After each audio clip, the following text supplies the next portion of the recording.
మీ ఇంట్లో కూడా ఒక ఆధ్యాత్మిక శోభ, అది చాలా అన్ని చోట్ల అనిపించదు. ఇలాగా ఒక వైబ్రేషన్ ఉందండి.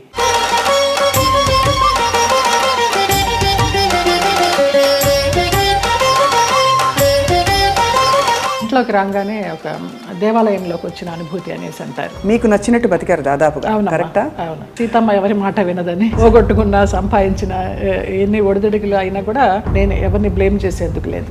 మీ రక్షణ మీరు ఎలా చేసుకున్నారు? అండ్ మగ ప్రపంచం వచ్చి మిమ్మల్ని పలకరించలేదు, ట్రై చేయలేదంటే ఎవరు నమ్మరు. కాపాడుకున్నాను అంటే కాపాడుకోలేదనే చెప్పాలి. తలుపులు కొట్టేవారు. ఒక ఆర్టిస్ట్ అయితే నువ్వు తలుపు తీస్తావా లేకపోతే నేను ఇక్కడ ఊరేసుకొని చచ్చిపోనా అని అడిగాడు. పెద్ద ఆర్టిస్టా? పెద్ద ఆర్టిస్ట్. ఒక బంధం కోరుకున్నారా మీతో, లేక కేవలం బంధం లేదు, ఏం లేదు, బాగుండేదాన్ని. ఎలా తప్పించుకున్నారు? కొన్ని తప్పించుకున్నాను, కొన్ని తప్పించుకోలేకపోయాను.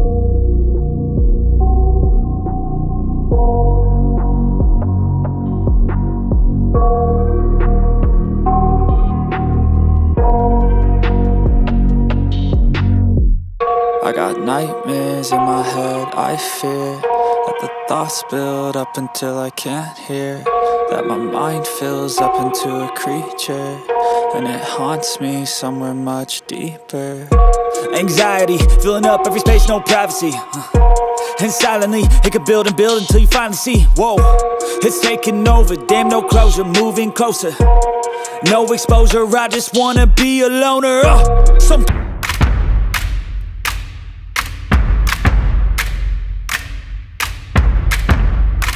వాళ్ళ ప్రవర్తన కూడా ఒక ఒక గాయం చేస్తుంది కదా మనసులో. అట్లా నేను అబద్ధం చెప్పకూడదు, ఎవరు అలాగ ప్రవర్తించలేదు. ఆ పేరు నేను అడగను, ఎందుకంటే మిమ్మల్ని ఇబ్బంది పెట్టను. వారు కనుక ఇంకా ఉండుంటే కనుక ఇంకా ఇబ్బంది పెట్టను. Okay, Malayalam direct. తెలుగు ఇండస్ట్రీలో బాగానే పోనీ మన ఇంటి పిల్ల అని ఏమన్నా హక్కును చేర్చుకున్నారా మిమ్మల్ని? ఇక్కడ కూడా ఇదేనా? అదే సమయంలో మీరు గాఢమైన ప్రేమలో పడ్డారు కదా. అది కూడా ఎలా పడాల్సి వచ్చిందంటే, ఏడుస్తూ పడుకుంటే అతను నన్ను చంపడానికి అంబాసిడర్ కారులో తీసుకెళ్తున్నాడు. మా ఆయన ఎవరైతే ఉన్నారో ఎక్స్ హస్బెండ్, నిలువెత్తు బాబా. ఫస్ట్ టైం నేను కాషాయ వస్త్రాల్లో అంబాసిడర్ కారు ఇలా ఆపి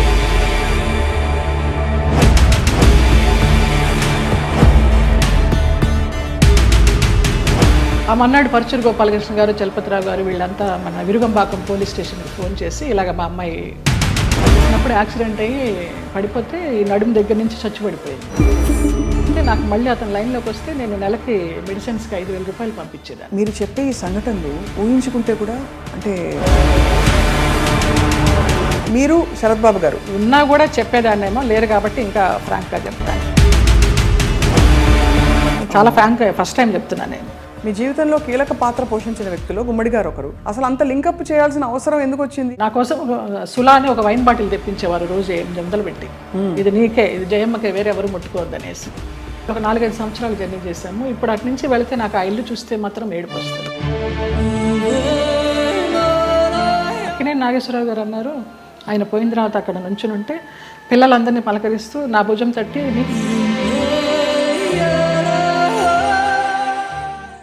అందరికీ నమస్కారం, సాదర స్వాగతం. ఐ డ్రీమ్ మీడియా సగర్వంగా సమర్పిస్తున్న ప్రత్యేక కార్యక్రమం సిల్వర్ స్క్రీన్ లెజెండ్స్. బాహ్య సౌందర్యం తల్లిదండ్రుల వల్ల మనకు కలుగుతుంది. ఆత్మ సౌందర్యం భగవదేచ్ఛ. అలాగే మనసుని చాలా అందంగా ఉంచుకోవాలంటే అది ఖచ్చితంగా స్వయంకృతాపరాధం. అంటే మనసు అందంగా ఉంచాలంటే బోల్డంత సంస్కారం అవన్నీ కావాలి. మరి బాహ్య సౌందర్యంతో పాటు అంతఃసౌందర్యం కలిగిన వ్యక్తుల్ని కలిసినప్పుడు చాలా చాలా ఆనందం కలుగుతుంది. అటువంటి వ్యక్తుల్లో నాకు చాలా ఇష్టమైన నటి, అసలు మనసులో ఏముందో మొహం మీద ఉట్టిపడే వ్యక్తి ఎవరు అంటే జయలలిత గారు. పేరులో చాలా పవర్ ఉంది కానీ లోపల మాత్రం సున్నితత్వం. 40 ఏళ్లుగా ఎన్నో పాత్రలు వేస్తూ బోరు కొట్టని బోరింగ్ పాప, జానాబెత్తల జానమ్మ, ఇలాంటి అద్భుతమైన క్యారెక్టర్స్తో మనందరినీ రంజింప చేశారు. కానీ మనసులో ఎప్పుడు ఏ కష్టం వచ్చినా ఇలా దాచుకున్నారు. నాట్య కళాకారిణిగా, నటిగా, అసలు జీవితాన్ని శోధిస్తున్న ఒక వ్యక్తిగా వారి ప్రయాణం గురించి వాళ్ళు తెలుసుకుందాం అద్భుతమైన ఈ కార్యక్రమంలో. నమస్కారం జయలలిత గారు. నమస్కారం స్వప్న. చాలా చాలా మనసుకు తృప్తిగా ఉంది. పరిచయం ఎంత అద్భుతంగా ఉందో, చాలా బాగా చేశారు. నిజంగా మిమ్మల్ని చూసినప్పుడు అలాగే అనిపిస్తుంది. మీ కళ్ళు, మీ నవ్వు చాలా మనసులోంచి ఇలా వస్తుంది. ఎక్కడ నటన ఊరికి ఏదో నవ్వాలి కదా అని ఎప్పుడు అనిపించదండి. ఇందాక మీరు అన్నారు కదా ఈశ్వరేచ్ఛ అని, అది అంతే, అదే నమ్ముతాను. మీ ఇంట్లో కూడా ఒక ఆధ్యాత్మిక శోభ, అది చాలా అన్ని చోట్ల అనిపించదు. ఇలాగా ఒక వైబ్రేషన్ ఉందండి అంటారమ్మా చాలా మంది. ఇంటికి వచ్చిన వాళ్ళు ఇంట్లోకి రాగానే ప్రశాంతత ఉంది, బయట చూస్తే ఏంటి ఇలాంటి ఫ్లాట్లో ఉంటుంది జయలలిత అనుకుంటాము, ఇంట్లోకి రాగానే ఒక దేవాలయంలోకి వచ్చిన అనుభూతి అనేసి అంటారు, అందరు అంటారు. ఆ నిశ్శబ్దం అసలు ధ్యానంలోకి వెళ్ళిపోవాలనిపించింది రాగానే. మీరు ఆధ్యాత్మికంగా కూడా ప్రయాణించారు కదా, అంటే ఇప్పుడు ప్రయాణిస్తున్నాను కూడా. అదే ఎందుకో మనసుకి హాయినిస్తోంది. ఇంకా ఈ ఆర్భాటాలు, ఈ అలంకారాలు, అలాంటి వాటన్నిటికీ దూరం అయ్యాననే చెప్పాలి. ఇంకా కొంచెం ఉంటుందేమో, దాన్ని కూడా దూరం చేయాలి. అది జయలలిత గారు చాలా ధైర్యంగా లైఫ్ని మీరు కొనసాగించారు. మీకు నచ్చినట్టు బతికారు దాదాపుగా. కరెక్టా? అవును, నిజమా? సీతమ్మ ఎవరి మాట వినదని. సీతమ్మ ఎవరి మాట వినదు. పోగొట్టుకున్న, సంపాదించిన ఎన్ని ఒడిదుడుకులు అయినా కూడా స్వయంకృతాపరాధం మీరు అన్నట్టు. నాకు నేను ఎవరిని బ్లేమ్ చేసేందుకు లేదు. మీ అసలు పేరు జయలలితేనా? లలిత. లలిత. మరి జయలలిత అనేది జయ తర్వాత కలిసింది కదా? కలిసిందంటే నాకు ఊహ తెలిసిన తర్వాత నేను చూసిన ఫస్ట్ మూవీ కథానాయకుడు ఎన్టీ రామారావు గారు, జయలలిత గారు. ఆ సినిమా చూసిన తర్వాత 6 సంవత్సరాలు అప్పుడు నాన్న అప్పుడు బడులు అనేవారు కదా, స్కూళ్ళు కదా, బడిలోకి జాయిన్ చేయడానికి వెళ్ళినప్పుడు మాస్టర్ గారు ఏంటమ్మా పేరు అన్నప్పుడు నాన్న లలిత అని చెప్పబోతుంటే నేను జయలలిత అని చెప్పేశాను. అది యాదృచ్ఛికం, తెలీదు. ఆ సంఘటన ఒకటే గుర్తుంది కానీ ఎందుకు చెప్పానో తెలియదు. జయలలిత అని చెప్పేసా. అప్పటి నుంచి జయలలిత. జయలలిత అనగానే ఆవిడ పవర్ఫుల్ జయలలిత గారే గుర్తొస్తారు. కానీ ఇక్కడ తెలుగునాట మీరు అంటే మీ ఏం చెప్పాలి, వర్చస్సు, ఒక అందం, ఒక గ్రేస్ ఏదైతే ఉందో ఆ జయలలిత గారికి ఈ జయలలిత గారికి పోలిక పడతారు. మీరు నమ్మచ్చు నమ్మకపోవచ్చు, అతిశయోక్తి అనుకోవచ్చు. మొన్న నేను కేరళ ఒక ఆయుర్వేదం ట్రీట్మెంట్కి వెళ్తే డీటాక్స్కి, అక్కడ వాళ్ళందరూ అన్నారు ఆ జయలలిత మీరు ఒకలాగానే ఉన్నారమ్మా అనేసి. ఫస్ట్ టైం ఆ గ్రూప్ అంతా అన్నారు. జయలలిత గారు, మీరు నాట్య కళాకారునిగా మీ అభ్యాసం మొదలుపెట్టినప్పుడు అప్పుడు మీ మనసులో ఏముండేది? తల్లిదండ్రులు చెప్పి మంచి డాన్సర్ అవ్వాలనుకునేవారా, లేదు అందరి ఇళ్లలో నేర్చుకుందాం? అసలు నా నాట్యాభ్యాసం ఎలాగా మొదలైందంటే అక్కకి నేర్పిస్తున్నారు. అక్కకి నేర్పిస్తున్నప్పుడు నేను చూస్తూ నేను కూడా నేర్చుకుంటాను అని ఏడ్చాను 5 సంవత్సరాలు. అప్పుడు అమ్మ అన్నారు ఇంకా నీకు అవగాహన లేదు, కొంచెం వయసు రావాలి, వచ్చిన తర్వాత నువ్వు నేర్చుకుందావు అంటే మా మాస్టర్ గారు ఆ అమ్మాయిలో ఉన్న జిజ్ఞాస చాలా నచ్చిందమ్మా నాకు. అంత వయసు అప్పుడు ఎవరికి కళల పట్ల ఆసక్తి ఉండదు, ఈ అమ్మాయికి ఏదో పూర్వజన్మ వాసన ఉంది, నేను నేర్పిస్తాను, మీకెందుకు, మీరు కంగారు పడకండి అని. నేను ఏడిస్తే నేర్చుకుంటానని అట్లా నేర్పించారు. ఇంకా అది నాకు నరనరాల్లో అలాగా ఉండిపోయింది.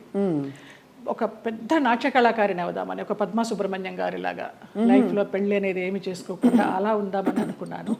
బట్ నాన్నకి జర్నలిస్ట్ అవడం వల్ల, సినిమా వాళ్ళతో సంబంధాలు ఉండడం వల్ల, మీ అమ్మాయి బాగుంది, కలర్ అది, హైట్ అది బాగుంది అంటే ఆ అమ్మాయిని హీరోయిన్ చేయాలి అనేసి, ఎన్ని పెళ్లి సంబంధాలు వచ్చినా కూడా వద్దు, మా అమ్మాయి అయితే పెళ్లి మంచి హీరోయిన్ అవ్వాలి, లేకపోతే డాన్సర్ అవ్వాలని ఆయన అలాగా కలలుగా అన్నారు. ఆయన కోరిక ప్రకారం ఆర్టిస్ట్ అవ్వాల్సి వచ్చింది. నా కోరిక అయితే మంచి డాన్సర్ అవ్వాలని. కానీ ఏ రోజు సంసారంలో సుఖపడాలి, ఇలాగా అంటే సెటిల్ అయిపోవాలి అనే ఆలోచన అనిపించలేదు? ఏదో ఒక స్పెషల్ అని, ఏదో మొత్తానికి ఏదో ఒక గోల్ పెట్టుకున్నాను, వాళ్ళలాగా అవ్వాలి, వీళ్ళలాగా అవ్వాలని. ఏమీ అవ్వలేకపోయినాను, నేను నాలాగానే ఉన్నా. మీరు మీలాగా ఉంటూ అన్ని ఎక్స్ప్రెస్ చేసి ఇప్పుడు మీ చక్కగా మంచి టైంలో ఇప్పుడు మీరు అంతఃప్రయాణం అంటారు కదా, ఆ ప్రయాణం కొనసాగిస్తారు. అంతర్ముఖంగా ప్రయాణం చేస్తున్నాను. బాగా చెప్పారు. ఎంతవరకు నేర్చుకున్నారు జయలలిత గారు మీరు నాట్యం? ఆల్మోస్ట్ డిప్లొమా అంతా అయిపోయిందమ్మా. డిప్లొమా అయిన తర్వాత ఏదో ఎంఏకి కట్టాలని అనుకుంటున్నప్పుడు మూవీ వచ్చింది, నాన్న వాళ్ళ ఫ్రెండ్స్ ఈ పోరాటం మార్పు కోసమని. ఇంకా ఆంధ్ర నాట్యం కూడా నేర్చుకోవాలని నటరాజ రామకృష్ణ గారి దగ్గర 1 year పేయింగ్ గెస్ట్గా ఉండి నేర్చుకున్నాను నేను. ఆ టైంలో నాన్న వచ్చి మా ఫ్రెండ్స్ సినిమా తీస్తున్నారు, అందులో హీరోయిన్కి డాన్సర్ అయి ఉండాలి, క్లాసికల్ డాన్సర్, నువ్వు నువ్వు చేయాలి అనేసి అన్నారు. ఇంకా రూమ్లోకి వెళ్ళిపోయి గడిపెట్టేసుకుని ఏడుస్తూ కూర్చున్నాను. నేను డాన్సర్ అవ్వాలనుకుంటే నన్ను సినిమాల్లోకి చేర్చడం ఏంటి, వెళ్ళనని. అప్పుడు నటరాజ రామకృష్ణ గారు, కళాకృష్ణ గారు నచ్చజెప్పి, నాన్న ఫ్రెండ్సే కదా తీస్తున్నది, వెళ్ళు, నచ్చితే చెయ్యి, కంటిన్యూ చెయ్యి, ఆఫర్లు వస్తే, లేకపోతే మళ్ళీ డాన్సర్గానే ఉండిపోదు అని నచ్చజెప్పి పంపించారు. ఇంకా వన్స్ ఆ రంగంలోకి వెళ్ళిన తర్వాత మరి వెనుదిరిగి నచ్చిందా మీకు సినిమా ఇండస్ట్రీ ఎక్స్పీరియన్స్ అది? మొదట్లో నచ్చలేదనే చెప్పాలి. తర్వాత రాను రాను ఇంకా ఫ్యామిలీ అంతా నా కోసమని షిఫ్ట్ అయిపోయి వాళ్ళు ఇబ్బందులు పడుతున్నప్పుడు లేదు వీళ్ళందరి కోసమన్నా నేను ఇష్టపడి చేయాలని అలాగా కాంప్రమైజ్ అయిపోయి చేసినవే. చాలామంది నటీమణులు ఈ మధ్య కాలంలో నేను కలుస్తున్న వారు నాకు యాక్చువల్లీ అప్పుడు ఇష్టం లేదు కానీ పరిస్థితుల ప్రభావం, ఆర్థిక పరిస్థితులను కూడా చెప్పారు. మీకు అటువంటి ఇబ్బందులు వచ్చాయి? ఆర్థిక పరిస్థితుల వల్లనే కదా, మరి మేము చాలా మిడిల్ క్లాస్, మరి లోయర్ మిడిల్ క్లాస్ అని చెప్పలేము, అప్పర్ మిడిల్ క్లాస్ అని చెప్పలేము, వయా మీడియా మిడిల్ క్లాస్. నాన్న ఒక ప్రొడ్యూసర్ని నమ్మి మీ అమ్మాయికి హీరోయిన్ ఛాన్స్ ఇస్తామంటే మెడ్రాస్ షిఫ్ట్ అయిపోయారు. షిఫ్ట్ అయిపోయిన తర్వాత ఆ ఛాన్స్ నాకు కొన్ని కారణాల వల్ల రాలేదు. అయ్యో. రానప్పుడు ఇంకేం చేయాలి, ఇంతమందితో వచ్చిన క్యారెక్టర్స్ చేసుకుంటూ పోదామని ఒక గైడెన్స్ లేకుండా, ఒక గాడ్ ఫాదర్ అనేవారు లేకుండా ఏ క్యారెక్టర్ వస్తే ఆ క్యారెక్టర్ చేశా. ఫ్యామిలీ గెట్ ఆన్ అవ్వాలి ఫస్ట్. కానీ నిజానికి మీరు కథానాయికగానే మొదలు పెట్టారు కదా? అవును, ఈ పోరాట మార్పు కోసం కథానాయిక. అవును, బట్ ఆ తర్వాత మీరు అనేది హీరోయిన్ క్యారెక్టర్స్ రాలేదు? ఏమీ రాలేదు. ఆ సినిమా ఏదైతే వస్తుందనుకున్నానో అది పోయింది. ఆ సినిమా టైంలో ఈ పోరాట మార్పు కోసం సినిమా టైంలో సాంగ్స్ కోసం విజయ గార్డెన్స్కి వెళ్ళినప్పుడు ఆ ప్రొడ్యూసర్స్ చూడటము, హీరోయిన్ ఛాన్స్ ఇస్తామనడము, మెయిన్ క్యారెక్టర్ వాళ్ళు ఇవ్వకపోవడం, మెడ్రాస్ షిఫ్ట్ చేసి అదే టైంలో నానా మలయాళం మ్యాగజైన్ వాళ్ళు నన్ను చూసి బాగుంది అమ్మాయి మలయాళానికి హీరోయిన్గా పనికి వస్తుంది అనేసి వాళ్ళు నానా మ్యాగజైన్లో ఇంటర్వ్యూ తీసుకోవడము, అలాగా మలయాళం మూవీస్కి వెళ్ళడం జరిగిందనమాట. మలయాళం మూవీస్లో మరి చేస్తూ అంత మంచి ఇండస్ట్రీ కదా మలయాళం ఇండస్ట్రీ, మరి అక్కడ మీకు ఎక్కువ నిలదొక్కుని ఇప్పుడు ఎలా అయితే సూపర్ స్టార్స్ మనకు ఉంటారు అలాంటి అవకాశాలు రాక, లేకపోతే మీరు ఏదొచ్చినా పర్లేదు అని ఒక? అలా కూడా కాదు. మలయాళంలో ఫస్ట్ నేను చేసింది ఉప్పు మూవీ, ముస్లిం సబ్జెక్ట్, తల్లి కూతురు నేనే, డ్యూయల్ రోలు. నాకు దానికి Kerala best actress state award కూడా వచ్చింది. అవును అవును. తర్వాత ఐవిశశి గారు అప్రోచ్ అయ్యారు. అప్రోచ్ అయితే మంచి డైరెక్టర్. అప్పుడు అంటే తెలియదు మనకి ఎలా ఉంటుంది, ఊరికే అవుట్లైన్ చెప్తారు కానివ్వండి, మంచి గ్లామర్ రోలు, కమల్ హాసన్ గారి పక్కన అనేసరికి చాలా ఆనందంగా ఉంటాం కదా. ఫస్ట్లోనే కమల్ హాసన్ గారి పక్కన ఉలగ నాయగన్ ఆయన పక్కన వచ్చింది అని. ఆ ముగ్గురు హీరోయిన్లు శోభన, గీత, నువ్వు అని చెప్పారు. ఓకే అనేసి ఒప్పేసుకున్నాను. అది కట్ చేస్తే విలన్ వైఫ్ వ్యాంపిష్. దాని తర్వాత రామానాయుడు గారు ఇంద్రుడు చంద్రుడిలో కమల్ హాసన్ గారి సెక్రటరీగా ఎవరు బాగుంటారంటే కమల్ హాసన్ గారు నన్ను రికమెండ్ చేశారు. అమ్మాయి ఎవరో చేసింది జయలలిత, చాలా బాగుంది, ఆ అమ్మాయిని పెట్టండి అని. అలాగే ఇంద్రుడు చంద్రుడిలో కూడా ఒక టైప్ ఆఫ్ వ్యాంప్. అలా అలా కంటిన్యూ అయిపోయినాయి. కానీ శృతిలయల్లో ఒక పాంచాలి క్యారెక్టర్ కానీ, రాజశేఖర్ని మాయ చేసి అతని చేత ప్రోగ్రామ్స్ ఇప్పించి కమిషన్లు అవి తీసుకుని ఆ టచ్ ఉన్నవే వచ్చినాయి అన్నీ నాకు. ఒకలా చూస్తే దానికి ఒక ప్రత్యేక స్థానం ఉంది, అదేం తక్కువని కాదు. కానీ కాదు, అప్పట్లో కాలంలో ఎల్ విజయలక్ష్మి గారు వాళ్ళు ఎంత బాగా చేసేవారు అది. కానీ అది స్వర్ణయుగం, దానికి తగ్గట్టుగా వాళ్ళు అంత ఎలివేట్ అయ్యారు. ఇంకా కొంచెం కొంచెం రాను రాను వెండి యుగాలు, ఈ రాగి యుగాలు ఇవన్నీ వచ్చేసరికి అప్పుడు వాళ్ళు డాన్సర్స్ చేసిన, వ్యాంప్ చేసిన, హీరోయిన్స్ చేశారు, అన్నీ చేశారు. ఆ డైరెక్టర్స్ అంత క్రియేటివిటీ ఉన్న డైరెక్టర్స్ ఇప్పుడు వాళ్ళు కాదని చెప్పడం లేదు. వాళ్ళు ధైర్యం చేసి అన్ని రకాల క్యారెక్టర్లు ఇచ్చేవారు ఒక ఆర్టిస్ట్కి. గిరిజ గారు మామూలుగా కమెడియన్ చేసి నాగేశ్వరరావు గారి పక్కన హీరోయిన్ చేయలేదా? అలా మా తరానికి వచ్చేసరికి వ్యాంప్ అంటే వ్యాంపే, చెల్లెలంటే చెల్లెలే, అలాగైపోయింది. సరే ఏదో ఒకటి, మనకి కళారంగం మనల్ని ఆదరించింది, అభిమానంగా పిలుస్తున్నారు, మన కుటుంబాన్ని పోషిస్తోంది అనే ఒక సద్బుద్ధితోనూ ఒక మంచితనంతోనే గెట్ ఆన్ అవుట్ వచ్చి, అంటే దాదాపు జీవితం నిర్ణయించిన విషయాలని మీరు స్వీకరిస్తూ ఒక నదిలా ప్రవహిస్తూ వచ్చేసారు. అంతే. అది కొంచెం మెచ్యూరిటీ వచ్చిన తర్వాత ఇంకా ఇది కర్మ సిద్ధాంతాన్ని నమ్మడం అలవాటు చేసుకున్న తర్వాత మనకి ఏది ప్రాప్తమో అదే, ఏది రావాలో అదే వస్తుంది, ఎప్పుడు రావాలో అప్పుడే వస్తుంది అన్న తర్వాత మనసుకి చాలా ప్రశాంతంగా హాయిగా ఉంది. ఇంత అందమైన జయలలిత గారు అప్పుడు ఒక అమ్మాయి, అఫ్కోర్స్ నాన్నగారికి పరిచయాలు ఉన్నప్పటికీ కూడా ప్రతి చోటికి నాన్నగారు రాలేరు కదా, మీ రక్షణ మీరు ఎలా చేసుకున్నారు?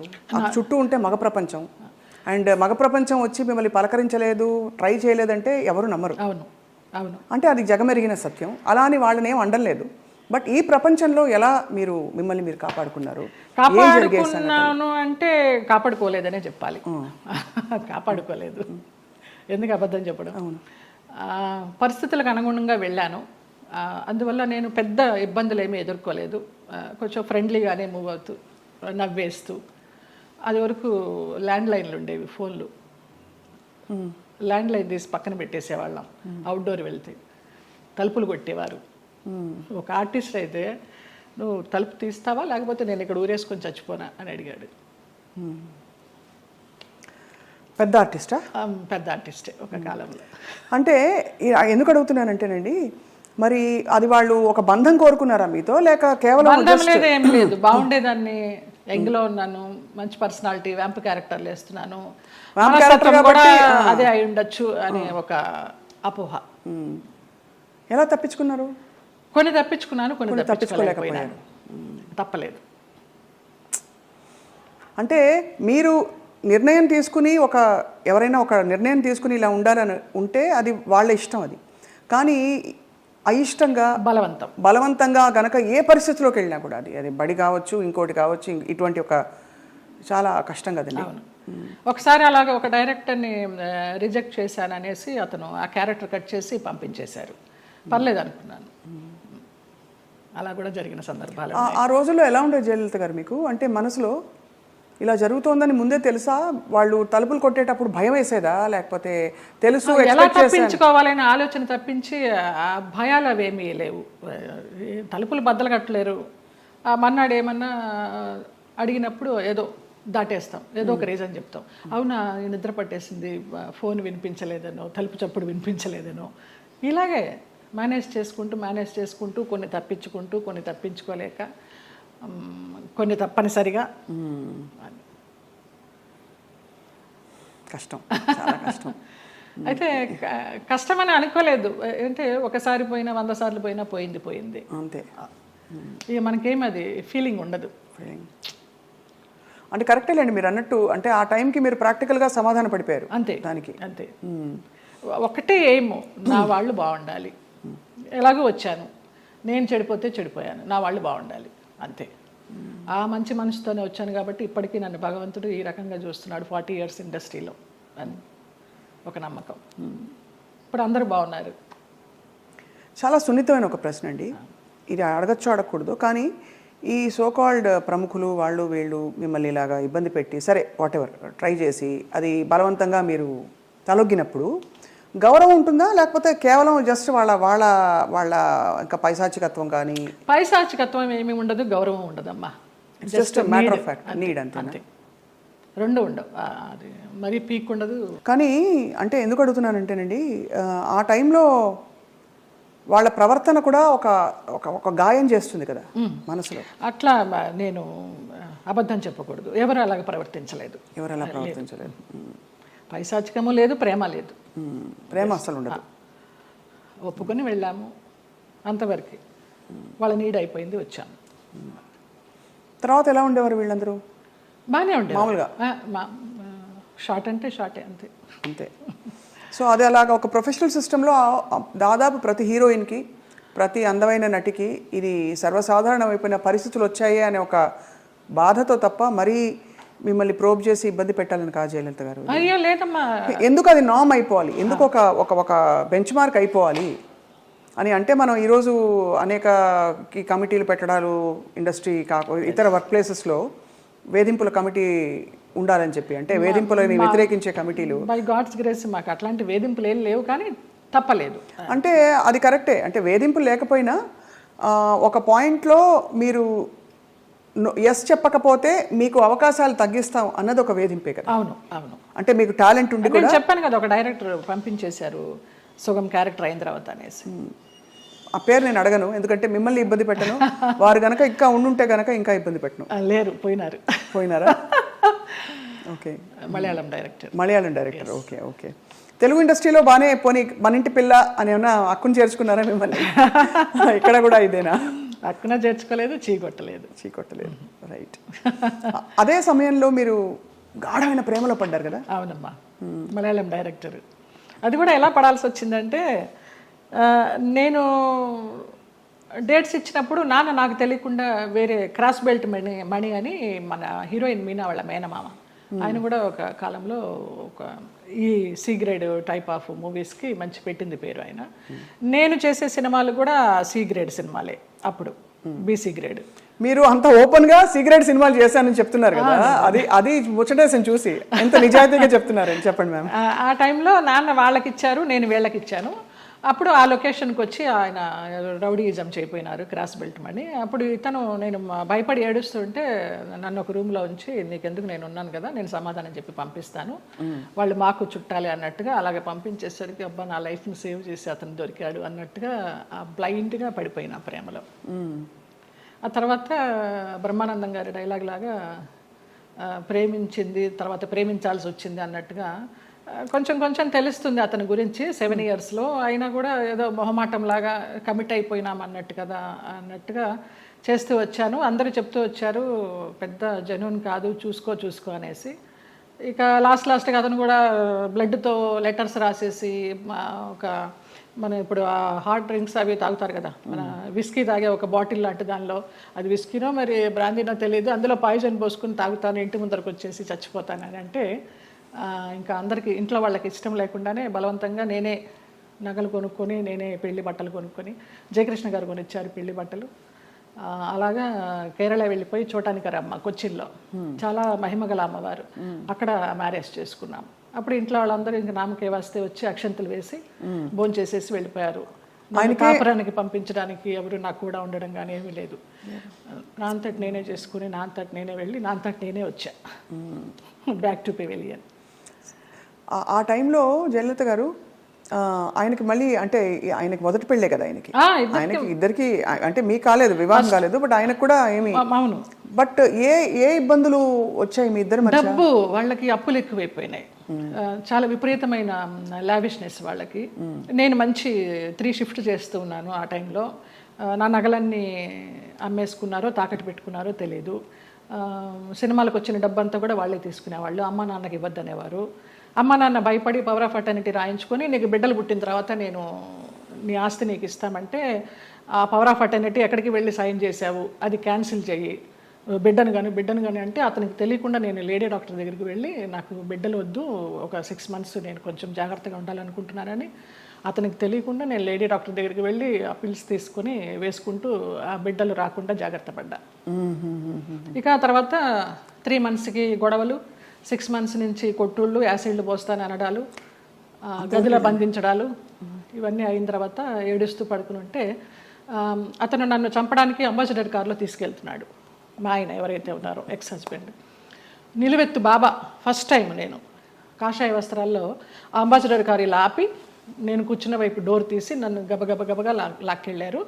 ఆ మన్నాడు పరుచూరు గోపాలకృష్ణ గారు, చలపతిరావు గారు వీళ్ళంతా మన విరుగంబాకం పోలీస్ స్టేషన్కి ఫోన్ చేసి ఇలాగ మా అమ్మాయి అపాయకరమైన పరిస్థితిలో ఉంది, మీరు వెళ్ళి ఆ అమ్మాయిని బయటికి తీసుకురావాలని చెప్పి అలా ఇంటికి తీసుకొచ్చారు నన్ను.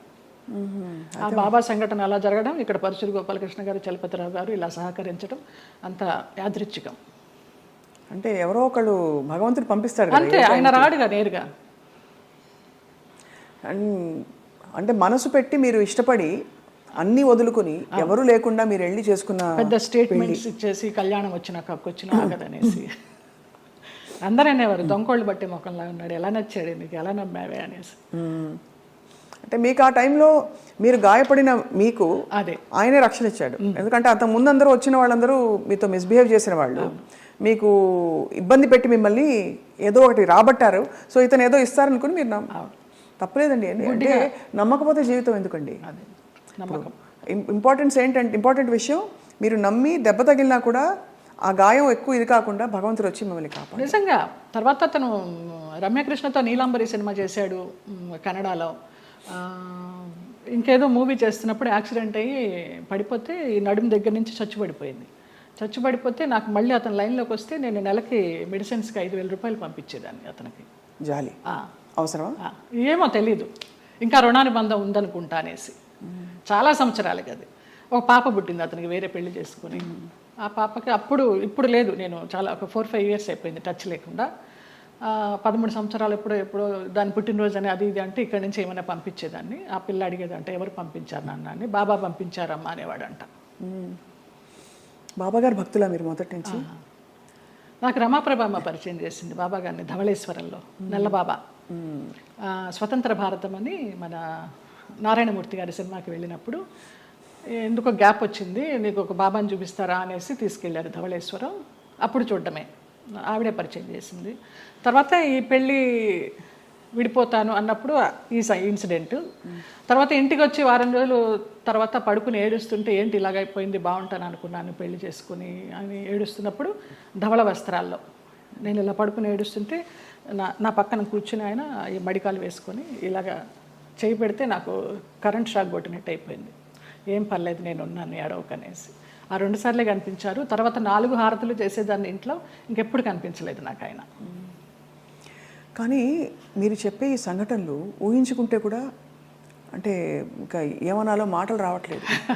బాబా గారు వచ్చి పక్కన కూర్చుని ఆ అనుభూతి మీకు కలగడం, నేను చాలా ఫీల్ అయినా మా స్పర్శ ఒక ఏంటో అంటారు కదా 1000 ఓట్ల కరెంట్ షాక్ కొట్టినట్టు అనేసి, అలా ఒక ఆరాలాగా వచ్చేసింది 2 సార్లు.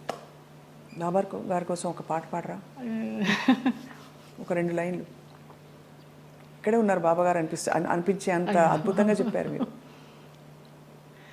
నువ్వు లేక నాథలం బ్రతుకంతా అయోమయం, నువ్వు లేక నాథలం బ్రతుకంతా అయోమయం, బాబా ఓ బాబా ఇక నీ పరీక్షకు మేము పలేము, ఇటులి నిరీక్షణ మేము పలేము, నువ్వు లేక నాథలం బ్రతుకంతా అయోమయం, బాబా ఓ బాబా. ఎంత ముద్దుగా బుజ్జి తల్లిగా పాడారు. నాకు అది బ్రహ్మానందం గారు ఇచ్చారు ఆ బాబా. ఓ ఈ బాబా గారు బాబా డివోటివ్ కదా అనేసి వాళ్ళ మేనేజర్ చేత ఇచ్చి పంపించారు. ఆయన అసలు ఒక అద్భుతం, ఆయనే ఒక అద్భుతం బ్రహ్మానందం గారు. తిరిగి వచ్చిన తర్వాత మరి పుట్టింటి వాళ్ళు ఏమన్నారు? ముందే చెప్పాం కదా, సంతోషపడ్డారు, వచ్చేసారని. మా అమ్మాయి మాకు వచ్చేసింది, మా సంపాదన మాకుంది అనేసి. కానీ ఒకటండి, మీరు ఏ మాట కామాట ఓపెన్గా మాట్లాడుకుంటున్నాం కాబట్టి, పుట్టింటి వాళ్ళు కావచ్చు అత్తింటి వాళ్ళు కావచ్చు మిమ్మల్ని ఒక ఏటీఎం మెషిన్లో చూసారని అనిపిస్తుంది. అంతే. దానికోసం మీరు నలిగిపోయి, మీరు లోపల ఇదైపోయి వెళ్ళి, అప్పుడు నలగడాలు కూడా మనకి తెలియదు, అంత జ్ఞానం కూడా లేదు కాబట్టి మీకు సంతోషం. అంటే ఇగ్నోరెన్స్ ఇస్ బ్లిస్ అంటారు ఇంగ్లీష్లో. అదే ఏమో, నేను తెలుగు మీడియం, ఇంగ్లీష్ కూడా పెద్దగా రాదు, బిఏ తెలుగు మీడియం. అంటే సింపుల్గా చెప్పాలంటే ఎవరి పిచ్చి వారికి రక్షణ, ఆనందం కాకపోయినా మీకు తెలియనితనమే మీకు మళ్ళీ కాపాడింది.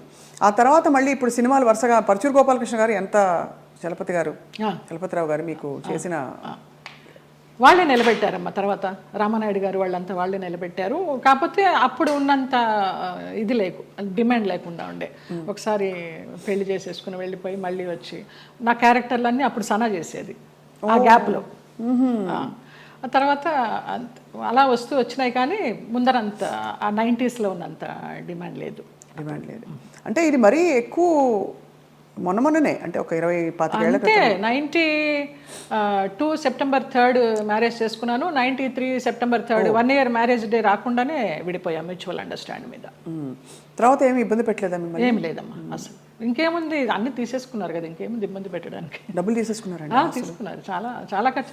అప్పుల వాళ్ళు వచ్చేవాళ్ళు, ఈయనేమో చనిపోతానని వెళ్ళేవాడు, అమ్మ భర్త సుమంగళితనం పోతుంది ఎలాగా అనేసి చెక్ మీద సంతకం చేసి ఇచ్చేస్తూ ఉండేదాన్ని. ఎంత కోల్పోయారు జయలలిత గారు? పోయింటాయమ్మా, ఒక 50 sovereigns గోల్డ్ లాగా పోయి ఉంటుంది, ఒక 25 lakhs క్యాష్ పోయి ఉంటుంది. సో దాదాపు ఆ రోజుల్లో చాలా ఎక్కువ కదా అది. 2-3 కోట్లు అనుకోండి ఈ రోజులు ఈజీగా. ఆ లెక్క కూడా తెలియదు మనకి.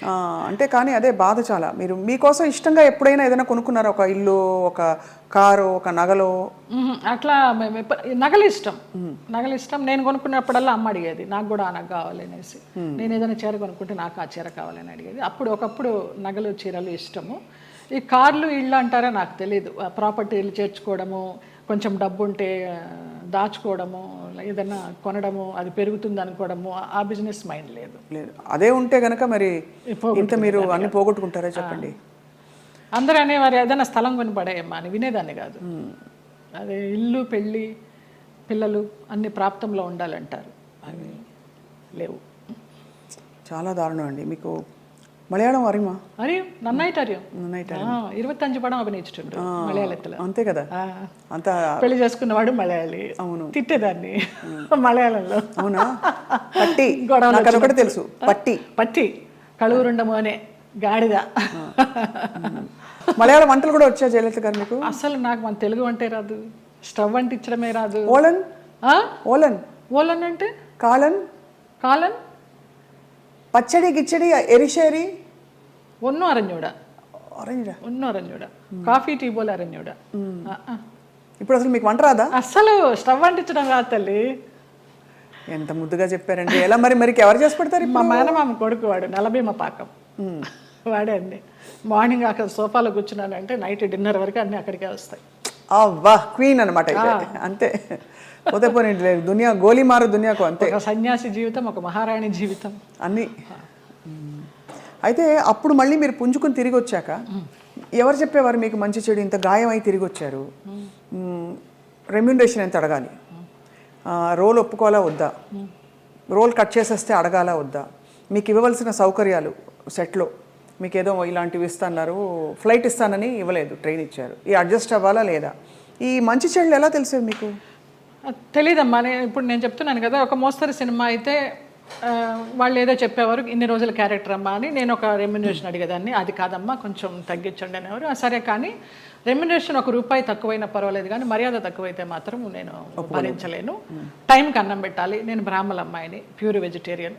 మీరు పెరుగన్నం పెట్టినా చాలు, టైంకి పెట్టాలి. ఎప్పుడో 2 గంటలకి 3 గంటలకి బ్రేక్ ఇస్తానంటే నా వల్ల కాదు.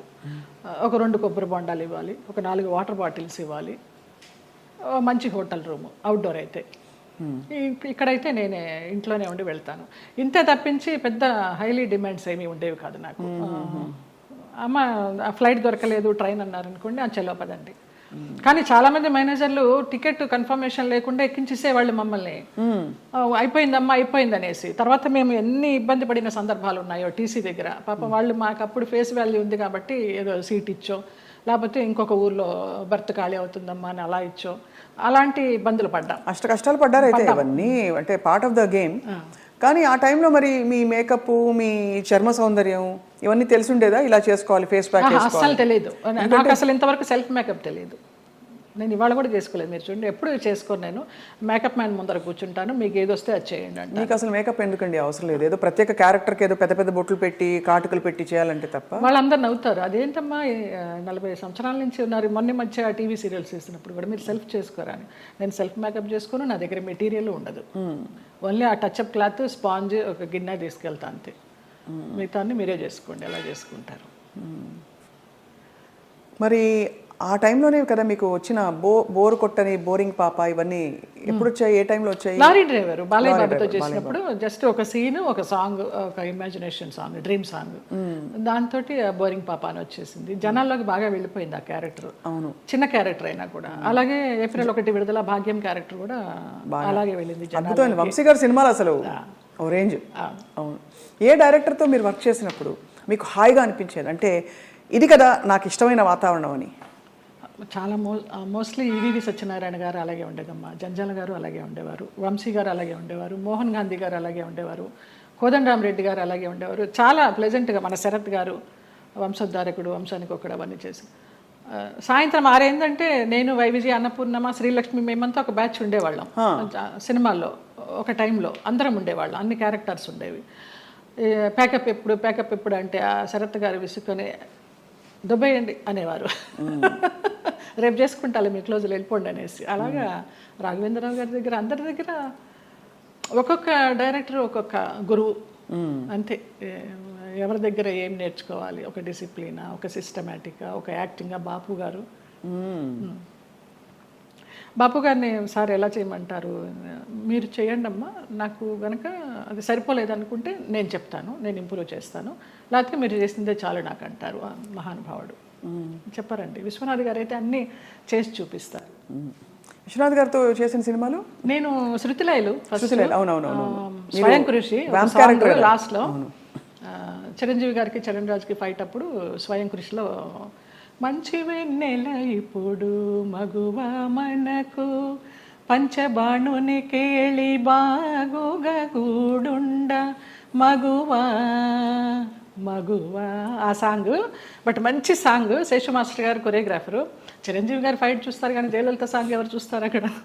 అలాగా ఆ క్లాసికల్ సాంగ్ అలాగా అయిపోయింది అనమాట.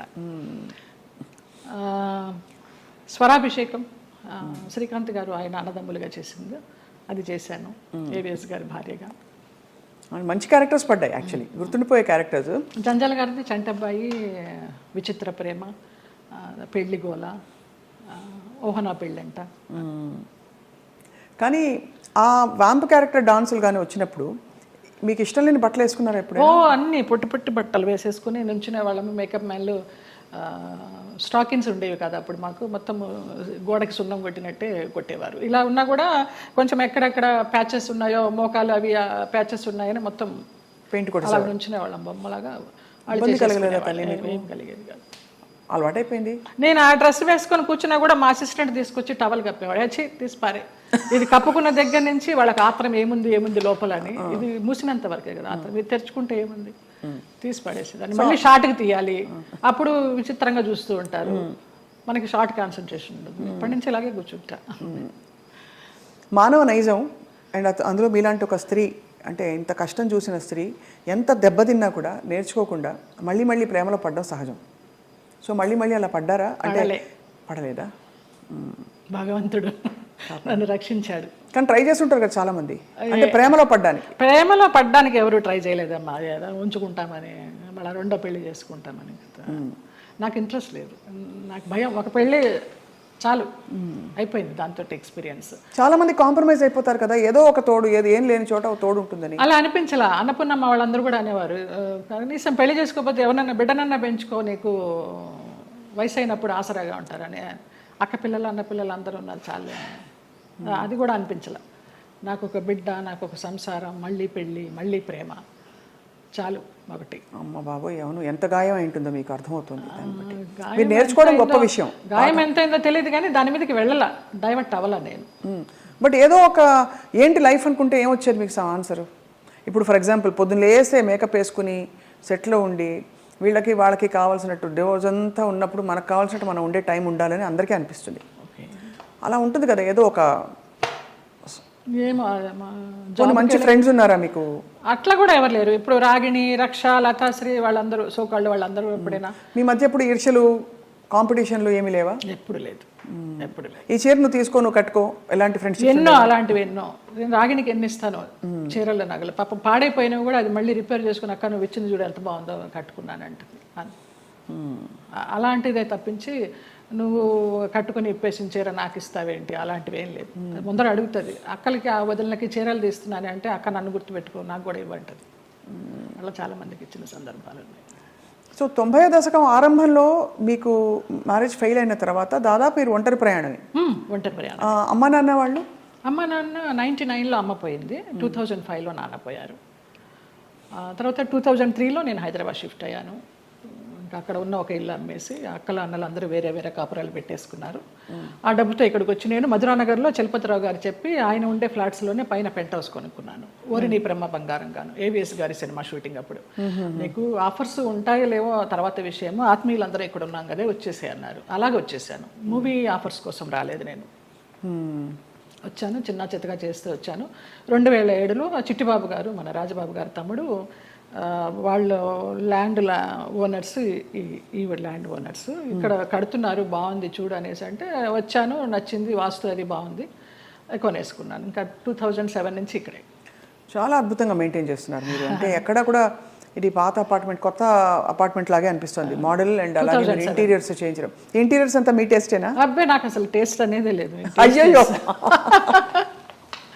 అంత గుడ్డెద్దు చేలో పడ్డట్టేనమ్మా.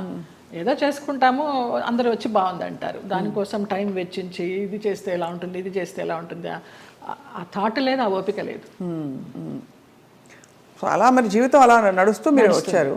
మధ్యలో మీరు శరత్ బాబు గారు ఒక, అది మనసు బంధం అని చెప్పచ్చా? మనసు బంధమే. నేను బాగా అనుకున్నాను, ఆయన కొంచెం అనుకుని వదిలేశారు. ఇప్పుడు ఆయన ఉన్నా కూడా చెప్పేదాన్నేమో, లేరు కాబట్టి ఇంకా ఫ్రాంక్గా చెప్తాను. ఆయనతోనే యాత్రలన్నీ చేశాను. మహానుభావుడు దేవుడు నాకు ఒక గైడ్ని పంపించాడు అనుకున్నాను. లేకపోతే నేను అన్ని యాత్రలు మంచి చేసేదాన్ని వ్యక్తి కాదు. అండి, చాలా చాలా మంచి వ్యక్తి, అందులో ఏమీ సందేహం లేదు. ఒకరి రూపాయి తినరు, ఒకరికి పెట్టరు. ఆయన ఫ్యామిలీ వరకు ఆయన చూసుకుంటారు కానివ్వండి, అది లేదు, ఆ గుణం లేదు. ఆ టైంలో మిమ్మల్ని వివాహం చేసుకునే టైంలో కొంతమంది ఇండస్ట్రీ ప్రముఖులే ఆపారు ఆయన్ని, లేకపోతే మీ ఇద్దరు అవును తెలుసు, పెళ్ళయి సెటిల్ అయ్యేవారు కూడా అన్నారు అంట, నిజం? చాలా ఆలోచనలు చేశాము, ఒక బిడ్డను కూడా కందామని ఆలోచన చేశాము, దానికి అన్ని ప్లానింగ్స్ వేసుకున్నాము. తర్వాత ఆయన ఆలోచిస్తూ ఉంటారు, సంవత్సరాల తరబడి ఆలోచిస్తూ ఉంటారు. ఒక విషయం చెప్తే ఒక 100 రకాలుగా ఆలోచించి, లలిత ఇలా వద్దేమో అలా వద్దేమో, మనం ఎవరన్నా కానీ వాళ్ళు మన ఇద్దరం పోయామనుకో అమ్మాయిని ఆస్తి కోసం ఏమన్నా చేస్తారేమో, ఇలాగంతా కూడా చెప్పేవారు. నేను చాలా ఫ్రాంక్గా ఫస్ట్ టైం చెప్తున్నాను, నేను వాళ్ళ ఫ్యామిలీ మెంబర్స్ నేనేమి లెక్క చేసేది లేదు. వాళ్ళ ఫ్యామిలీ మెంబర్స్లో ఒక తమ్ముడు నాతో చాలా క్లోజ్గా ఉంటాడు, ఒక తమ్ముడు ఫ్యామిలీ. ఇప్పుడు కూడా వారి అబ్బాయి మీతో టచ్లో ఉన్నారు ఉన్నాడు అని అంటారు. అంటే పిల్లలాగానే ఎక్కడ మిమ్మల్ని ఒక శత్రువుగా చూడలేదు కుటుంబానికి? లేదు లేదు, కుటుంబానికంటే వారి కుటుంబానికి, వారి కుటుంబంలో ఎవరికి నేను పెద్ద తెలీదు, మా మధ్య ఏం జరిగిందని కూడా ఎవరికి తెలియదు. ఈ తమ్ముడు గారి ఫ్యామిలీకి తప్పించి వాళ్ళకు కూడా అంతంతే పైపైనే, నాకు ఆయనకి పరిచయం ఉందనే తప్పించి కొంచెం డీప్గా వెళ్ళామనేది తెలియదు. మీరు రమాప్రభ గారితో చాలా క్లోజ్ కదా ఒక టైంలో. రమాప్రభ గారు శరత్బాబు గారిని చాలా విమర్శించేవారు, చాలా ఇంటర్వ్యూలో బహిరంగంగా తిట్టారు. ఎందుకు మీ దృష్టిలో ఎందుకు ఇంత మంచి వ్యక్తి అని మీరు చెప్తున్నారు? మీ మనసుతో చూస్తే అవును కదా కరెక్ట్ అనిపిస్తుంది, ఎందుకంటే మీరు ఎవరిని అసలు మిమ్మల్ని హాని చేసిన వాళ్ళనే మీరు జడ్జి చేయని వ్యక్తి. అలాంటిది అసలు అంటే మనం ఒకవైపునే విని చెప్పలేము కదా, మరి జడ్జ్ చేయలేము కదా. మరి అప్పుడు వాళ్ళిద్దరు కలిసి ఉన్న పరిస్థితుల్లో ఏం జరిగిందో అది నేను కూడా చెప్పలేను. కానీ నా వరకు ఆయన చాలా మంచి వ్యక్తి, చాలా మంచి వ్యక్తి. ఏ విషయంలో మీకు నమ్మకం కలిగింది? ఫర్ ఎగ్జాంపుల్, అంటే మీరు చూసిన అనుభవాల్ని బట్టి మనని ఇతను హింసించడు, మన డబ్బులు తీసుకోడు, లేదు వేరే విధంగా వేధించడు, కంట్రోల్ చేయడు, ఇలా రకరకాల కేటగిరీల్లో మనం తిన్న దెబ్బల్ని బట్టి ఆ విషయంలో మనకు నమ్మకం కలుగుతుంది. ఏ విషయంలో మీకు ఒక భరోసా కలిగింది ఆయన? నాకు తెలియదు, నా అంతటి నేనే మామూలుగా బావా బావా అని పిలిచేదాన్ని, వెళ్ళేదాన్ని. రమాప్రభ గారి కోసం అక్కకి ఏమన్నా చేయండి బావా అనేదాన్ని. అక్కకి చాలా చేశానమ్మా, ఇంకా నేను చేయాల్సింది ఏమీ లేదు అనేవారు. అలాగా నేను ఈ గుళ్ళు వెళ్తాను, ఆ గుళ్ళు వెళ్తాను, ఈ పురాణాలు చదువుతానంటే ఆయన దగ్గర కూర్చుంటే గంటలు గంటలు అలాగా టైం పాస్ అయిపోయేది. అప్పుడు నేను ఒక ఆడదాన్ని అనే అభ్యంతరం లేకపోతే మీ వెంట తీసుకెళ్ళడానికి, మీరు యాత్రలకు వెళ్ళినప్పుడు నాకు చెప్పండి బావా నేను వస్తాను అనేదాన్ని. అలాగా మా యాత్ర సాగిందనమాట. అట్లా ఇంకా ఆయన లలిత లలిత అని పిలవడము, క్లోజ్ అయినామని చెప్పాలి. దాదాపు మీకు అంటే గృహస్థాశ్రమం లేకపోయినా వానప్రస్థాశ్రమం లాంటిది తొందరగా ఫాస్ట్ ఫార్వర్డ్ మోడ్లో కర్మలు అయిపోతాయి చూడండి. ఇప్పుడు మనం అనుభవించడానికి వచ్చిన కర్మలు అయిపోవాలంటారు కదా, అలా మీకు ఏదో రాసి పెట్టినట్టు మీరు దాన్ని అటాచ్ అయ్యారు, మళ్ళీ డిటాచ్ అయిపోయారు. అవును, ఆయన ఒక విషయంలో బాధపడుతున్నప్పుడు ఈ చిట్టిబాబు గారు వాళ్ళే చెప్పారు, పోనీలే నీకు భగవంతుడు ఆయన్ని గైడ్ కింద పంపించాడు నువ్వు యాత్రలు చేయడానికి. ఆయన పోయినప్పుడు బాధపడితే మంచి వ్యక్తి వెళ్ళిపోయారు అనేసి అన్నారు. ఇంకా అప్పటితో ఆ ఆలోచన కూడా లేదు. ఇంకా వెళ్ళాను, హాస్పిటల్కి వెళ్ళేదాన్ని, చూసేదాన్ని, అసలు మన సృహలోనే లేరు. లాస్ట్ ఇయర్ February 14th నాడు, వ్యాలంటైన్స్ డే నాడు హాస్పిటలైజ్డ్ అయిన మనిషి May 21st నాడు పోయినారు. చూడలేకపోయారు కదా? చూడలేకపోయిన వాళ్ళం. బావా బావా అని పిలిచేదాన్ని, అయ్యప్ప అని పిలిచేదాన్ని ఆయన్ని. ఆయన ఆధ్వర్యంలో ఇరుముడి కట్టుకుని నేను మండలం రోజులు అయ్యప్ప దీక్ష చేసి అయ్యప్పకి వెళ్ళాను. ఆయనతో వెళ్ళాలనుకున్నాను కానీ వెళ్ళలేకపోయినాను, నేను విడిగా వెళ్ళాను. అప్పుడు నేను ఇరుముడి కట్టుకునేటప్పుడు ఆయనే చెప్పారు నాకు మంత్రాలన్నీ. అట్లా అయ్యప్ప అని నా ఫోన్లో కూడా తత్వమసి అని ఫీడ్ అయి ఉంటుంది ఆయన పేరు, అయ్యప్ప తత్వమసి. అంటే ఎంత మీరు మనసులో ఆయనకి చాలా చాలా ఆరాధించాను. ఆయనకి సేవ చేసుకుంటూ అలా ఉండిపోవాలనుకున్నాను, బట్ భగవంతుడు పడనిలా. లేదు, రుణం లేదు. అది అంతేనండి, బంధాలు బంధాలు అంతేనా? మరి అంతే అనుకోవాలి. రుణం ఉన్నంత వరకు మనం కలిసి ఉంటాం, తర్వాత అంతే. మన కూడబెట్టిన పుట్టిన వాళ్ళు మన బిడ్డలే. అలాంటప్పుడు ఇంకా బయట నుంచి ఎక్కడో వచ్చిన వాళ్ళు ఆ రుణం ఉన్నంత వరకే ఉంటారు. రుణాన్ని బంధ రూపేణ పశుపత్ని సుతాలయ. సో మరి ఉన్నంతకాలం కష్టపడి ఉంటే దాన్ని ఎలా చూడాలి? రుణం ఉంది కాబట్టి నాకు కష్టాలు పెట్టాడు, కష్టాలు పడదాం అనుకోవాలా? లేకపోతే అంతే, పడాలి. కష్టాలని భరించే శక్తిని ఇవ్వమని కోరుకుంటా నేను. నువ్వు కష్టాలను ఇచ్చావు, భరించే శక్తి నువ్వు, అదే కోరుకుంటా ఎప్పుడు.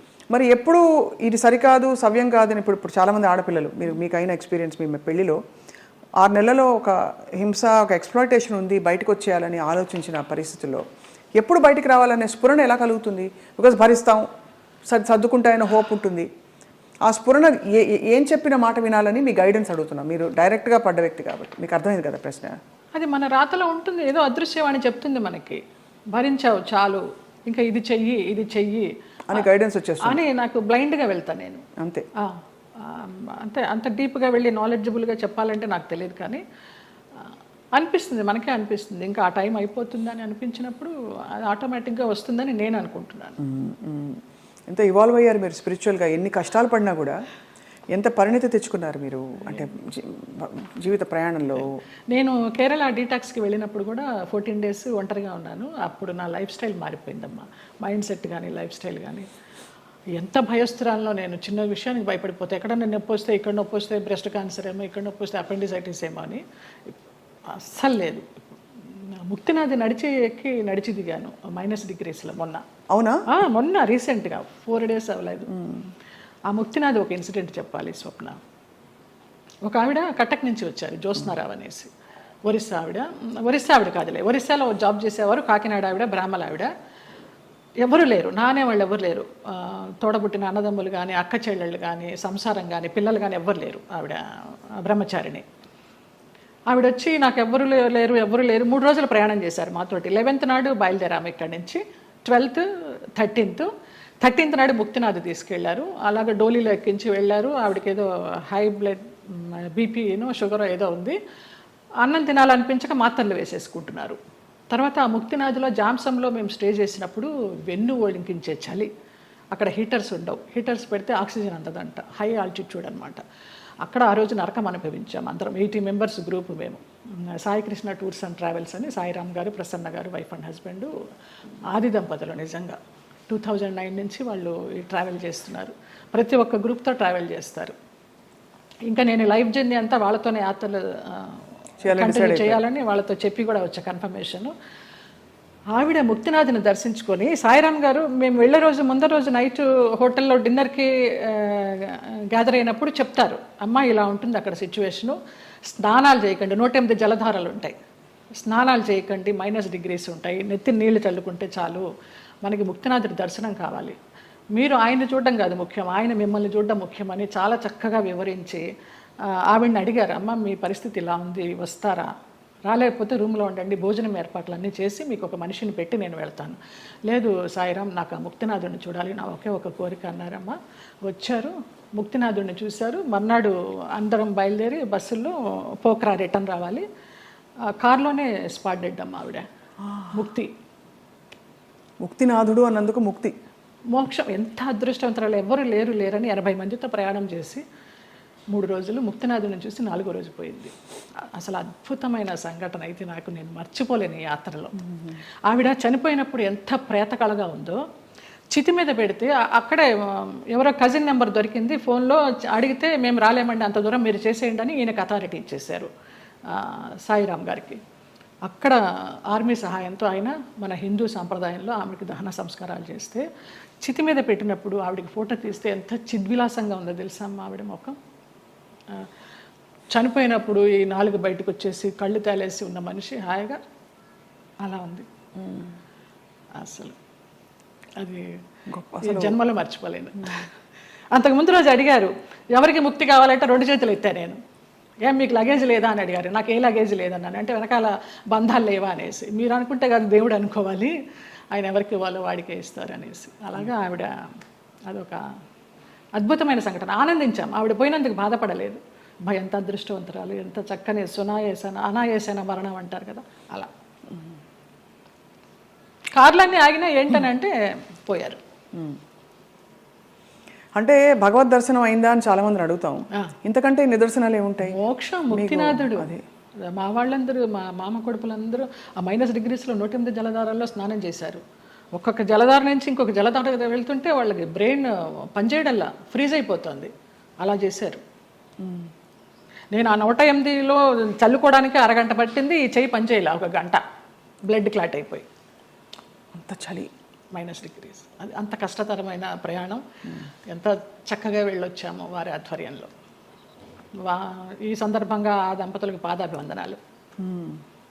ఆ ప్లేసెస్లో నిజంగానే ఒక మహిమ ఉంటుంది కదా జయలలిత గారు. ఎందుకంటే మీరు ఇంత జీవితం చూసి భగవత్ స్పర్శ ఎక్కడ ఎందుగలడు అందులేడని సందేహం వలదు అని అంటారు కదా, అలాగా భగవంతుడు అన్ని చోట్ల ఉన్నాడు సర్వాంతర్యామి అంటూ కూడా మనం కొన్ని ప్లేసెస్కి ప్రత్యేకంగా వెళ్ళడానికి కారణం ఏంటంటే వాళ్ళు నడయాడిన ప్లేసులు అవి అని చెప్తారు. ఇప్పుడు నైమిసారణ్యం ఎంతమంది మునులు మహానుభావులు తపస్సు చేశారు. అక్కడికి వెళ్ళంగానే మనకు ఆ వైబ్స్, కొన్ని గుళ్ళకి వెళ్తే మామూలుగా దండం పెట్టుకుని వచ్చేస్తాం, కానీ అదే మనం తిరుమల వెళ్ళినప్పుడు ఆ వెంకటేశ్వర స్వామి చూస్తుంటే మనకు తెలియకుండానే ఆనంద బాష్పాలు కారిపోతాయి. ముక్తినాథుడి దగ్గర కూడా అలాగే కారిపోయినాయి నాకు. మన దేవుళ్ళ రూపాలు ఉండవు, ఏముండవు, వాళ్ళు నేపాల్ పద్ధతిలో తయారు చేస్తారు, అలా ఉన్నా కూడా వైబ్స్ ఉన్నాయమ్మా. అంతే, వాళ్ళు నడయాడిన ప్రదేశం. జనక్పూర్ వెళ్ళాము, సీతారాములు నడయాడిన ప్లేసు, వాళ్ళ కళ్యాణమైన ప్లేసు. చాలామంది మా గ్రూప్లో అక్కడికి వెళ్ళి దండలు మార్చుకున్నారు, మళ్ళీ సీతారాముల కళ్యాణం లాగా. అలాంటి వైబ్స్ ఉన్నాయి, అందుకే వెళ్ళాలి.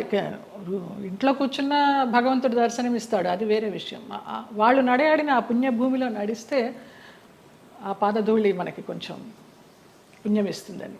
రెండోది మీరు అన్నట్టు ఆ ప్లేస్కి వెళ్ళిపోయాక నేను ఫలానా, నేను స్వప్న, నేను జయలలిత, నేను సో అండ్ సో అన్నీ మర్చిపోయి, నేను జ్యోత్స్న మర్చిపోయి కేవలం ఒక అంకిత భావంతో ఒక డిజాల్వ్డ్ స్టేట్లో వెళ్తాం. అంతే, అది కూడా ఒక సర్వస్వ శరణాగతి అయిపోయి నువ్వు తీసుకొచ్చావు, నువ్వే చూసుకో, శరణాగతి అంతే. అందులో కూడా చాలా అద్భుతాలు మన లోపల జరుగుతాయి. అద్భుతాలు అంటే మన అహంకారం కరగడం అన్నీ కదా, మనకి తెలియకుండానే అది ఉద్వేగం అది అంతా వచ్చేస్తుందమ్మా. అది నేను సంజయ్తో అదే అన్నాను. సంజయ్ కదా ఇంటర్వ్యూ ఏర్పాటు చేసింది, సంజయ్ కిషోర్. నాకు గుంటూరులో చిన్నప్పటి నుంచి వాడు నన్ను కొట్టేవాడు. వాడు కొడుతుంటే నేను పరిగెత్తేదాన్ని. వాళ్ళ ఇల్లు పెద్ద ఇల్లు గుంటూరులో, పెద్ద పెద్ద ఇల్లు. కొడుతుంటే పరిగెత్తేదాన్ని, తర్వాత వాడిని ఎత్తుకునేదాన్ని. వాడు ఈ రోజున ఇంత గొప్పవాడైనాడంటే చాలా సంతోషము. చాలా పద్ధతైన మనిషి. ఎంత పద్ధతైన మనిషి. వాళ్ళ ఇంట్లో వాళ్ళ అమ్మగారు నాకు పెద్దక్కలాగా, పాపాయి అంటే ఆవిడ. నా అభివృద్ధికి ఆవిడ సంతోషిస్తుంది. నా సొంత వాళ్ళు కూడా సంతోషిస్తారో సంతోషించరు, కానీ ఆవిడ అంత సంతోషిస్తుంది, అంత బ్లెస్ చేస్తుంది ఆవిడ. నువ్వు బాగుండాలి, నువ్వు బాగుంటే మేము బాగుంటాం అనేసి. లేదు, మీరు మీరు బాగుంటారు, మీ చుట్టూ ఉండేవాళ్ళు, అంటే మీకు భగవద్ రక్షణ ఉందని క్లియర్గా ప్రూవ్ అయిందమ్మా. నాకు చాలా ఈ యాత్ర తర్వాత నాకు భగవదానుగ్రహం మెండుగా ఉందని చాలా నమ్మకం వచ్చింది నిజంగా. ఇంకా అసలు ఏమూలో ఉన్న భయం కాస్త పటాపంచలైపోయింది, ఏం లేదు. మీ జీవితంలో కీలక పాత్ర పోషించిన వ్యక్తులు గుమ్మడి గారు ఒకరు. ఇది గతంలో లోగడ మీడియా వాళ్ళు చాలా సందర్భాల్లో అడిగారు, రకరకాలుగా లింకప్లు రాశారు మీకు వారికి. అసలు అంత లింకప్ చేయాల్సిన అవసరం ఎందుకు వచ్చింది? అంటే మీరు కేవలం వెళ్ళి ఇప్పుడు ఒక మనిషి ఇంకో మనిషి సేవ చేయొచ్చు, చూసుకోవచ్చును. స్త్రీ పురుషులు కావడంతో అలా రాశారు. ఏ స్త్రీ పురుషులైన వయసు భేదం లేదమ్మా. నా తండ్రి వయసు ఆయనకి. మేము సినిమాలన్నీ మానేసుకొని పొద్దునైతే ఆయన ఫోన్ చేసి, నా గొంతు పొద్దున్నే కొంచెం మగవాడి వాయిస్ లాగా ఉంటుంది. పొద్దున్న లేవగానే ఫోన్ చేస్తే బాచి అనేవారు. బాచి అనుకోండి, బాచి లిఫ్ట్ చేశాడు. బాచి కాదండి నేనే జయమ్మ అంటే, జయమ్మ నీ గొంతు ఏంటి అలా ఉంది, మంచు మార్గే గొంతులాగా ఉంది. ఇంకొక ఎవరినో పోల్చేవారు అనమాట. ఏం చేస్తున్నావు ఇవాళ, ఏం తీసుకొస్తున్నావు వంట. అలాగా ఆయన్ని మేము అభిమానించి, మహామహులు, వాళ్ళ సేవ చేసుకోవడానికి పూర్వజన్మ సుకృతం ఉండాలి నిజంగా. తల్లిదండ్రి లేరు, వాళ్ళ ప్లేసుల్లో వాళ్ళని ఊహించుకొని, ఆ లెజెండ్స్ వాళ్ళు చేసిన క్యారెక్టర్స్ ఊహించుకొని, మనకి ఇంత గొప్ప అవకాశం వచ్చిందే, వారితో కూర్చుని భోంచేసేయడం కానీ, వారితో కూర్చుని పేకాడడం కానీ, వారితో కూర్చుని వైన్ తీసుకోవడం కానీ. నా కోసం సులా అని ఒక వైన్ బాటిల్ తెప్పించేవారు రోజు 800 పెట్టి, ఇది నీకే, ఇది జయమ్మకే, వేరే ఎవరు ముట్టుకోవద్దనేసి. అంత అభిమానంగా కొన్ని సంవత్సరాలు, ఒక 4-5 సంవత్సరాలు జర్నీ చేశాము. ఇప్పుడు అటు నుంచి వెళితే నాకు ఆ ఇల్లు చూస్తే మాత్రం ఏడుపు వస్తుంది. అవును, మీరు చెప్పారు. అంత మంచి. ఆయన కుటుంబ సభ్యులు ఎవరు లేరా ఆ టైం? ఉన్నారు, ఎందుకు లేరు. ఆయన కూతుళ్ళు, బిడ్డలు, కొడుకులు. ఒక కొడుకు US లో ఉండేవాడు, ఒక కొడుకు చెన్నైలో. వాళ్ళెవరూ సరిగ్గా చూసేవారు కదా. నా ఫోన్ నుంచి నేను ISD చేసి ఇచ్చేదాన్ని అమ్మాయికి మాట్లాడడానికి, కొడుకు పుట్టినరోజు అంటే విష్ చేయడానికి కానీ, లేకపోతే ఆయనకి ఏదైనా బాగాలేకపోతే చెప్పడానికి కానీ. ఎప్పుడైనా వాళ్ళందరూ మిమ్మల్ని, ఆడపిల్లలు వచ్చేవారు. ఇక్కడ సాంబమ్మ అని ఒక ఆవిడ ఉండేది, ఆవిడ వచ్చి చూసిపోతూ ఉండేది. శారద బెంగళూరులో ఉండేది, ఇప్పుడు ఇక్కడే షిఫ్ట్ అయిపోయింది. విజయమ్మ చెన్నైలో ఉంటుంది, ఇంకొక చిన్నమ్మ అమెరికాలో ఉంటుంది, ఒక ఆవిడ క్యాన్సర్తో పోయింది. ఫోన్లు చేస్తూ ఉంటారు, కానీ లాస్ట్లో ఆయనకి ఒంట్లో బాగాలేనప్పుడు ఆయన పక్కన అంబులెన్స్లో కూర్చుని హాస్పిటల్లో జాయిన్ చేసింది నేనే.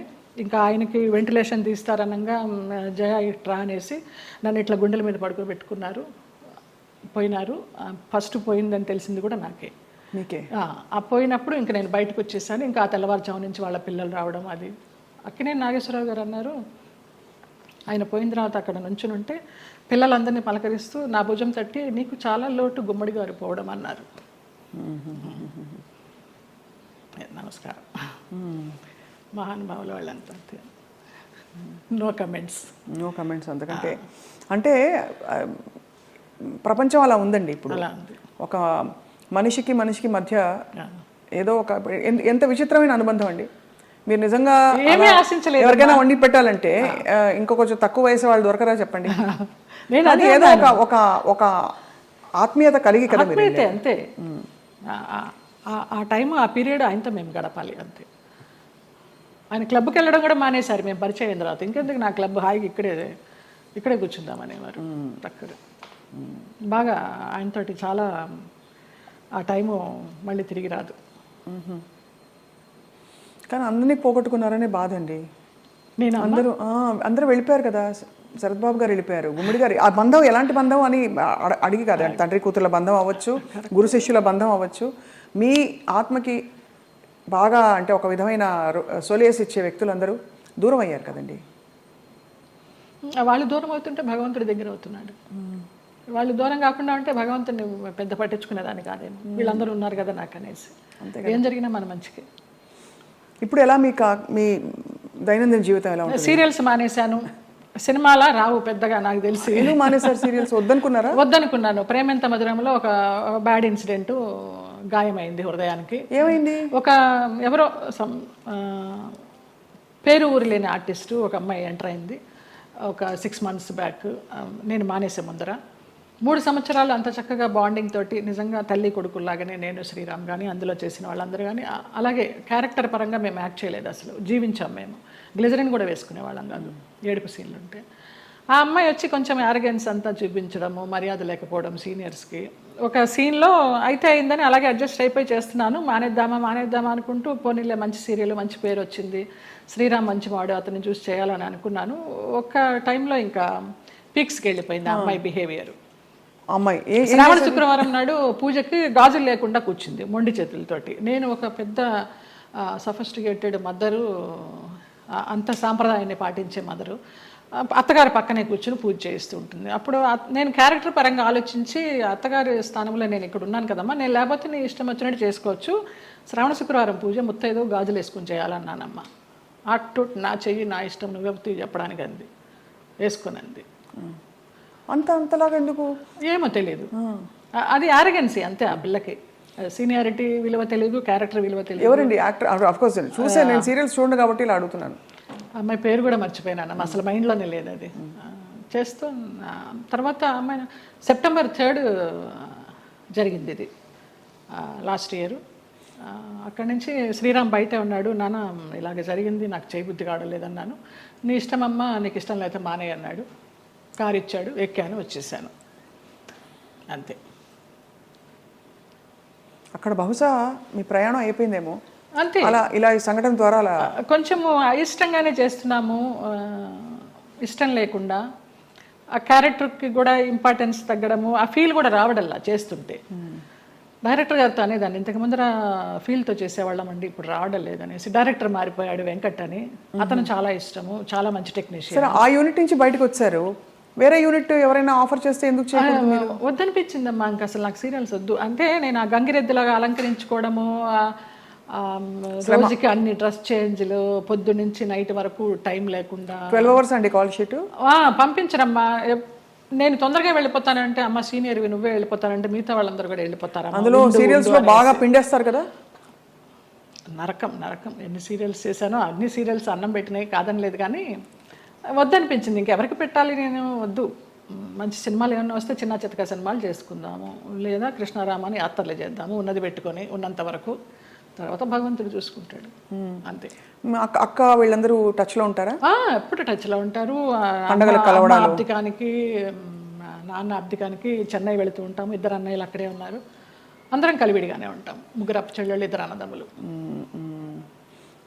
సరే, మీకు మీ ప్రయాణం ఇలా రాసుందని మీరు సరిపెట్టుకున్నారు, అది మీ గొప్పతనం అంతే. నా గొప్పతనం కాదు, నాకు దేవుడిచ్చిన వరం అది. నా గొప్పతనం ఏం లేదు. మరి ఇప్పుడు మీకు జీవితం గడవడానికి, యాత్రలు చేయడానికి, మనం శేష జీవితం గడపడానికి కంఫర్టబుల్గా ఫైనాన్షియల్గా? శేష జీవితం వరకు ఉందని నేను చెప్పలేను, ఇప్పటికీ ఉంది. ఈ ప్రేమెంత మధురం చేసిన దాని తాలూకా అది కొంచెం ఉంది. అది కూడా వెనక ముందు చూడకుండా ఖర్చు పెట్టుకుంటున్నాను యాత్రలకి దానికి. శేష జీవితానికి ఎలా ఉంటుందో నాకు తెలియదు, ఆయన నిర్ణయిస్తాడు. ఆ నమ్మకం అయితే ఉంది. మీ దగ్గర అయితే మాస్టర్ కీ ఉంది అంతే కదా? ఇంకా ఇవన్నీ మాస్టర్కి లాకర్కి ఏం లేదు, కానీ మాస్టర్ కీ అంటే భగవంతుడే కదా. భగవంతుడే మాస్టర్ కీ కదండి మనందరికీ. ఆయన నడిపిస్తాడని నమ్మకం. అది ఆ నమ్మకమే. రేపేంటి అని అడుగుతారు, అది ఎప్పుడు ఆలోచించాలి రేపేంటి అనేది. అసలు పుట్టిన దగ్గర నుంచి అవగాహన లేదు, మధ్యలో సంపాదించడం మొదలుపెట్టిన దగ్గర నుంచి కూడా రేపు ఏంటి అనేది క్వశ్చన్ రాలేదమ్మా నాకు అసలు. 700 సినిమాలు అంటే బాధ ఎందుకు వేస్తుందంటేనండి, ఈ పబ్లిక్ ప్రొఫెషన్లో ఉన్న వాళ్ళందరికీ చాలా కష్టమైన జీవితం. మీకు ఎప్పుడు నిద్రలేవాలి అనే చాయిస్ ఉండదు.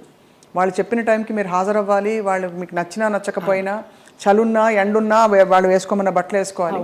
అలా 700 జీవితాలు మీ మొత్తం ధారపోసి వెచ్చించి మహా నటులే చరిత్రలో అలా ఉండిపోయి మెల్లిగా ఫేడ్ అవుట్ అయిపోతారు విత్ టైం. ఈ నట జీవితం మీకు నేర్పిన విషయం ఏంటండి? ఫేమ్ ఉంటేనే ఏదైనా జనాల్లో ఏదైనా, లేకపోతే ఉందా లేదా అనేది కూడా వాళ్ళకి తెలియదు. ఎందుకంటే పెద్ద నటులు కూడా చాలా కష్టాలు పడ్డారు. మీకు ఉన్న సంపద మీరు అన్నట్టుగా ఆధ్యాత్మికంగా మీరు మలుచుకుని ఒక గౌరవంతో ఆత్మాభిమానంతో కొనసాగిస్తున్నారు జయలలిత గారు. చాలా మనసుకి ముచ్చటగా ఎంత ఇన్స్పైరింగ్గా ఉందో చెప్పలేని మాటలు. మీకు చిన్న కోరిక ఉంది మాకు. చెప్పండి. మీరు ఒక చిన్న డాన్స్ చేస్తా.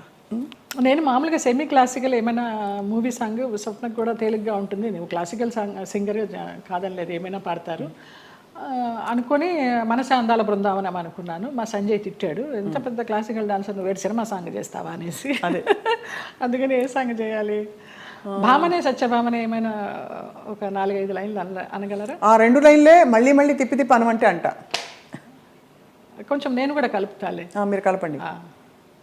నిలబడే మీరు కూచిపూడి భరతనాట్యమా? 2 అమ్మ. కూచిపూడి చింతా రాధాకృష్ణమూర్తి గారు, భరతనాట్యం జోసుల సీతారామ శాస్త్రి గారు విజయవాడ నుంచి వచ్చేవారు.